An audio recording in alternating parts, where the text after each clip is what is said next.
అక్కడ స్కూలు 335 మంది strength, college పిల్లలు 95 మంది, 2 ఫస్ట్ ఇయర్ సెకండ్ ఇయర్ కలిపి 95 మంది, పూర్తిగా 400 పైన స్ట్రెంత్ను పెట్టుకొని కనీస సౌకర్యాలు లేకుండా వాళ్ళని బంజర్ దొడ్లో గొడ్లను ఏ విధంగా అయితే మనం పంపిస్తామో తోలుతామో అదే విధంగా పడుకోబెట్టడము తినబెట్టడము ఆ విధంగా అంత అధ్వానంగా ఉంది ఈరోజు మైనారిటీ స్కూల్ అండ్ కాలేజీ. ఒక క్రీడా మైదానం లేదు, క్లాస్ రూమ్లు పూర్తిగా కూడా రేకుల షెడ్లో ఉన్నాయి. ఆ క్లాస్ రూమ్ల చుట్టూ కూడా ఫర్నిచర్ స్క్రాపు పాత సామాన్లు పూర్తిగా ఆ క్లాస్ రూమ్ పక్కనే పడవేసి ఉన్నాయి.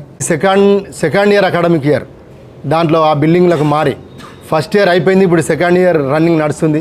కనీసం దానికి సున్నం వేయించిన పాపాన కూడా పోలేదు ఈరోజు పాలకవర్గం.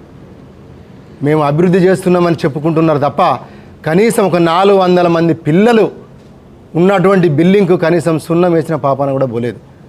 పూర్తిగా ఆ బిల్డింగ్ అంతా కూడా బిచ్చులు, సున్నం కాదు ప్లాస్టింగ్ ఉన్నటువంటి బిచ్చులు కూడా పూర్తిగా రాలిపడి దర్శనమిస్తున్న సందర్భం ఈరోజు మనం చూస్తున్నాం.